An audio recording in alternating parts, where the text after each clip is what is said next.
আসসালামু আলাইকুম। হ্যালো বন্ধুরা, বেসিক ফুল টেকনিক আইটি আর টিপস চ্যানেলে আপনাদেরকে স্বাগতম। আজ এই ভিডিওটির মধ্যে মাইক্রোসফট এক্সেল এর টিপস অ্যান্ড ট্রিক্স শিখব। সেলার শিট তৈরি করার সময় আমাদের এই টিপসটা অনেক প্রয়োজন হয়। সেই টিপসটা আমরা অনেকে জানি, আবার আমরা অনেকে জানি না। সেটা আমরা কিভাবে মাঝে মধ্যে যারা পুরাতন তাদের মাঝে মধ্যে দরকার হয়। তাদের মাঝে মধ্যে সম্পূর্ণ ভিডিওটি দেখলে আশা করি আপনারা শিখতে পারবেন। ভিডিওটি শুরু করা যাক। এখানে একটি ডেটা তৈরি করেছি। সেই ডেটাটা দেখেন, এখানে ৩ টা অপশন দেওয়া আছে। একটি হলো নেম, নাম্বার এবং হলো তার আইডি নাম্বার। আমাদের বিশাল বড় আমাদের ডেটা তৈরি করতে হয়। সেই ডেটার ভিতরে আমাদেরকে মাঝে মধ্যে আমাদের যে কলাম, রো আমাদের মাঝে মধ্যে হাইড করতে হয়। প্রায় আমাদের যখন আমরা কাজ করি তখন আমাদের অনেক সময় আমাদের কলাম এবং রো হাইড করতে হয়। সেটা আমরা কিভাবে করব? আজকে আমরা এই টিপসটা অ্যান্ড ট্রিক্সটা আমরা শিখব কিভাবে আমরা হাইড করতে পারি। আমরা একটি কলাম, একটি রো আর হাইড করে আমরা সেটা আবার আমরা কিভাবে ফিরিয়ে আনবো। সম্পূর্ণ ভিডিওটির মধ্যে আজকে এইটা দেখব। দেখেন, আমি একটি কলাম এবং একটি রো হাইড করব। আইডি নাম্বারটা আমি হাইড করব। হাইড করব কিভাবে? হাইড করার জন্য আমাদের এখানে আই লেখা আছে। আই এর উপরে আমাদেরকে গিয়ে ক্লিক করতে হবে। তাহলে যে কলামটা সেটা আমাদের মার্ক হয়ে গেছে। মার্ক হওয়ার পর এখানে এখানে এই অবস্থায় আমাদেরকে মাউসের রাইট বাটন ক্লিক করতে হবে। মাউসের রাইট বাটন ক্লিক করার পর দেখেন নিচে লেখা আছে হাইড। আমাদেরকে হাইড এর উপরে ক্লিক করার পর দেখেন আমাদের এটা হাইড হয়ে গেছে। দেখেন আমাদের এখান থেকে আমাদের এই ডেটা থেকে আমাদের আই যে কলামটা ছিল সেই কলামটা আমাদের এখান থেকে চলে গেছে। এখন আমি একটি রো হাইড করব। রো হাইড করার জন্য এই রোটা আমি হাইড করব। তার জন্য আমাদেরকে এই রো এর 7 এর উপর আমাদেরকে ক্লিক করতে হবে। 7 এর উপরে ক্লিক করার পর আমাদেরকে ঠিক একইভাবে এই অবস্থায় আমাদেরকে মাউসের রাইট বাটন ক্লিক করতে হবে। মাউসের রাইট বাটন ক্লিক করার পর এখানে দেখেন লেখা আছে হাইড। আমাদেরকে হাইড এর উপরে ক্লিক করার পর 7 রোটা সেটা আমাদের এখান থেকে চলে গেছে। দেখেন আমাদের একটি কলাম এখান থেকে চলে গেছে এবং একটি রো এখান থেকে চলে গেছে। একটি রো আমি আমি হাইড করব। তার জন্য এখন আমি ৫ এর উপরে ক্লিক করব। ৫ এর উপরে ক্লিক করার পর মাউস রাইট বাটন ক্লিক করার পর এখানে হাইড এর উপরে ক্লিক করার পর দেখেন আমাদের এখান থেকে খালি জায়গাটা ক্লিক করার পর দেখেন আমাদের এখান থেকে চলে গেছে। কলাম এখান থেকে চলে গেছে আর ২ টি রো এখান থেকে চলে গেছে। আপনারা যখন কাজ করবেন, যখন অনেক বড় একটি ডেটা তৈরি করতে হয়, এখন আপনারা অনেক বড় একটি ডেটা তৈরি করেছেন, সেই ডেটার মধ্যে আমরা হাইড করেছি। এখন দেখেন আমরা সহজে আমরা বুঝতে পারবো কিভাবে বড় ডেটা তৈরি করতে হয়। তখন আমরা সহজে কিভাবে বুঝবো আমাদের কোন জায়গায় আমাদের কলামটা হাইড করা হয়েছে এবং কোন জায়গায় আমাদের রোটা হাইড করা হয়েছে। সেটা আমরা বুঝবো কিভাবে? সেটা আনহাইড করব কিভাবে? আমরা তো হাইড করেছি। আমরা একটি কলাম হাইড করেছি, তার সাথে ২ টি রো হাইড করেছি। এখন সেটা আমরা বুঝবো কিভাবে? আমরা কোথায় আমরা গেলে আমরা সহজে বুঝতে পেরে সেটা আমরা আনহাইড করব।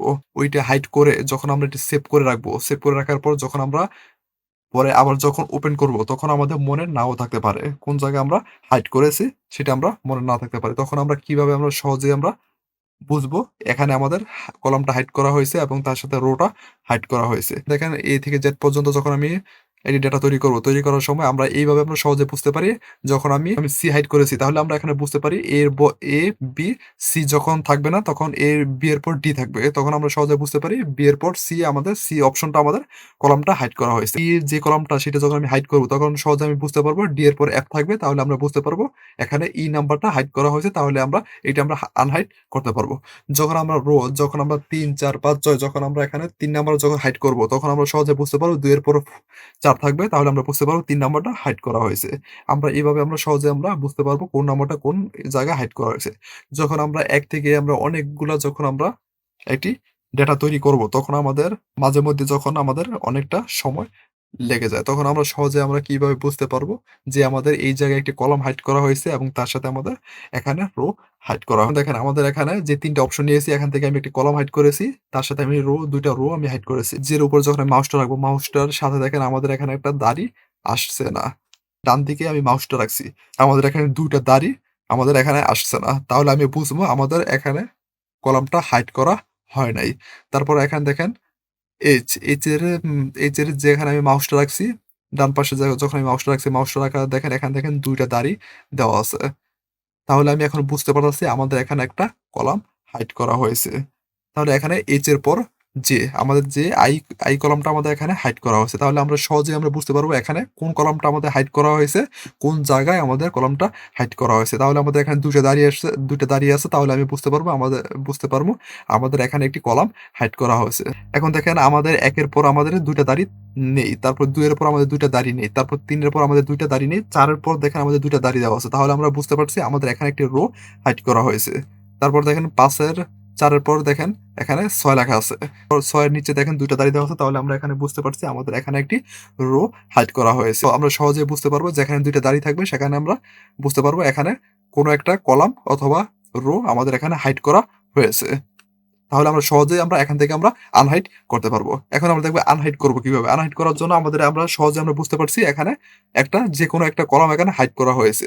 এখন আমি যখন এই ২ টা দাড়ির উপরে যখন আমি মাউসটা রাখবো, মাউসটা রাখার পর মাউসের রাইট বাটন ক্লিক করার পর দেখেন এখানে লেখা আছে আনহাইড। আনহাইড এ ক্লিক করার পর দেখেন আমাদের সহজে এটা যে আইডি নাম্বারটা যেটা হাইড করা ছিল সেটা আমাদের এখানে আনহাইড হয়ে গেছে। আমরা সহজে এভাবে ফিরিয়ে নিয়ে আসতে পারি। রো আনবো কিভাবে? রো আনার জন্য আমাদেরকে এখানে মাউসটা রাখতে হবে। মাউসটা রাখার পর মাউসের রাইট বাটন ক্লিক করতে হবে। মাউসের রাইট বাটন ক্লিক করার পর এখানে আনহাইড এ ক্লিক করার পর দেখেন আমাদের এটা সহজেই এখানে চলে আসছে। ঠিক একইভাবে আমি ৬ এর নিচে যে দাড়িটা আছে সেই দাড়িটার উপরে যখন আমি মাউসটা রাখবো, মাউসটা রাখার পর মাউসের রাইট বাটন ক্লিক করার পর এখানে আনহাইড এ ক্লিক করার পর দেখেন আমাদের সহজে এখানে 7 যেই রোটা ছিল সেটা আমাদের এখানে চলে আসছে। কলামটা এবং রোটা আমরা সহজেই ফিরিয়ে নিয়ে আসতে পারবো। Microsoft Excel এই টিপস অ্যান্ড ট্রিক্সটি অবশ্যই ভালো লাগে ইউটিউব চ্যানেলটি এটি সাবস্ক্রাইব করে পাশে থাকা বেল আইকনটি বাজিয়ে দিবেন পরবর্তী নেক্সট ভিডিওটি পাওয়ার জন্য। আবার দেখা হবে পরবর্তী ভিডিওতে। ভালো থাকবেন, সুস্থ থাকবেন। সবাইকে ধন্যবাদ।